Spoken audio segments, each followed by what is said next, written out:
Hello everyone, मैं मिथुन सिंह स्वागत करता हूं आप सभी का। आशा करता हूं आप सभी बहुत अच्छे होंगे। देखिए, ये जो क्लास होने वाली है 5 मिनट में आपको 1 मार्क्स दिलाने वाली क्लास होगी। तो सबसे पहले आप लोगों से एक छोटा सा रिक्वेस्ट रहेगा, please do subscribe this channel and press the छोटू मोटू bell icon for the latest update. और ये वीडियो पसंद आए तो इसे लाइक कर दें, और ज़्यादा पसंद आए तो अपने दोस्तों तक इसे ज़रूर से ज़रूर शेयर करें। तो चलिए बात करेंगे क्रांति के बारे में। देखिए, ईवीएस अगर आप पढ़ते हो पर्यावरण अध्ययन, तो हमेशा से एक क्वेश्चन यहाँ से तो आता ही आता है। तो चलिए पहले क्रांति को हम लोग देखेंगे। पहला क्रांति है हरित क्रांति। अब आपको पूछा जा सकता है इसमें कि यह किस क्षेत्र से संबंधित है। तो देखिए, यह खाद्यान्न उत्पादन से संबंधित है। खाद्यान्न यानी कि अनाज के उत्पादन से संबंधित है। भारत में जब अकाल आज़ादी के बाद अकाल पड़ा था, तो उस समय पे हरित क्रांति को कैसे आगे लाया जाए, कैसे यहाँ पे जो है हम लोग दूसरे देशों पे निर्भर ना हो, इसके लिए इस क्रांति को यहाँ पे इस्टेब्लिश करने की कोशिश की गई थी। और इसके जो फादर ऑफ ग्रीन रेवोल्यूशन हैं वो है एम स्वामीनाथन। ये भी एग्जाम में पूछा जाता है, बहुत बार ये क्वेश्चन आ चुका है, तो आप इसे पेन पेपर पे नोट कर लीजिएगा। आगे बढ़ते हैं। अगली क्रांति जो है श्वेत क्रांति है। एक और बात, आप जो है ना अपने आप को एवेल्यूएट भी कर सकते हो, अपना मूल्यांकन खुद से कर सकते हो। आप देखो कि आपको कितनी क्रांतियाँ आती है, एक एक करके आप देख सकते हो। तो देखिए, श्वेत क्रांति का जो संबंध है वो है बिल्कुल वाइट कलर में क्या आता है, मिल्क आता है। तो ये होगा दुग्ध उत्पादन।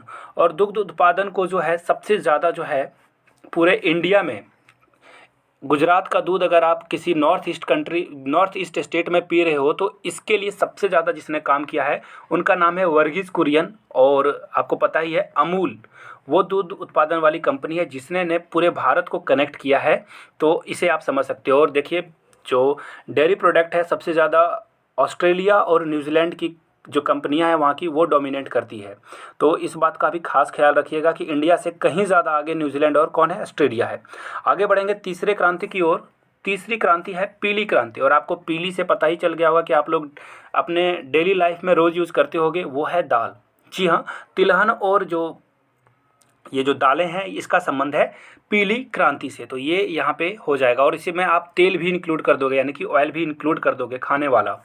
आगे बढ़ेंगे नीली क्रांति। और नीली क्रांति का संबंध है फिश के प्रोडक्शन से। तो ये जो नीली क्रांति है ये जाएगा मत्स्य के साथ। और ये भी एग्जाम में पूछा जाता है कन्फ्यूज़न में आपको डालने के लिए।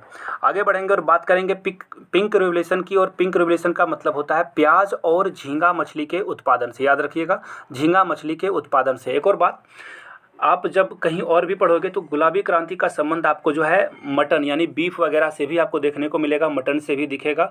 यानी कि मांस का जो उत्पादन होता है वो गुलाबी क्रांति के अंतर्गत आता है। आगे बढ़ेंगे काली क्रांति की ओर। और काली क्रांति से आप समझ गए होंगे, ये होगा आपका पेट्रोलियम एंड कोल, यानी कि कोयला का जो उत्पादन होगा और पेट्रोलियम का उत्पादन होगा वो होगा काली क्रांति से। आगे बढ़ेंगे और अगला जो आपको दिखेगा वो है धूसर क्रांति। और ये है उर्वरक उत्पादन से, यानी कि फर्टिलाइज़र जो आप खेतों में डालते हो, छिड़कते हो, उसका उत्पादन है करने के लिए धूसर क्रांति चलाई गई थी। अगला जो है रजत क्रांति, मोर ऑफ एन एग्जाम में पूछे जाते हैं ये। रजत क्रांति का संबंध है अंडा उत्पादन से। तो इसे आप नोट कर लीजिएगा।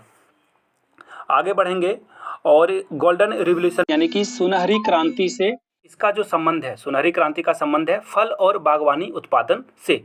अगला है इंद्रधनुष। या देखिए, इंद्रधनुष में कितने कलर होते हैं? 7। तो देखो 7 यानी कि सारे कलर को एक साथ लेकर चलने वाला इंद्रधनुष होता है। तो यहाँ पे आपको एक ट्रिक समझ लेना है कि सभी क्रांतियों को एक साथ चलाने के लिए इंद्रधनुष क्रांति का क्या किया गया था, इस जो है इसे शुरुआत की गई थी इसकी। आगे बढ़ेंगे सदाबहार क्रांति। और ये जो है इसका मुख्य लक्ष्य क्या था? मिट्टी को उन्नत बनाना, फर्टिलाइज बनाना, ताकि जो है और रेन हार्वेस्टिंग। अब रेन हार्वेस्टिंग का मतलब होता है कि पानी का जो है भूमि में उसे जो है वाटर को हार्वेस्ट करना, यानी कि उसे सिंचित करना, ताकि इन फ्यूचर आप उसका इस्तेमाल कर पाएँ। तो आगे अगला जो स्टेप है यानी कि अगली क्रांति है वो है गोल क्रांति। और गोल क्रांति का संबंध है आलू उत्पादन से।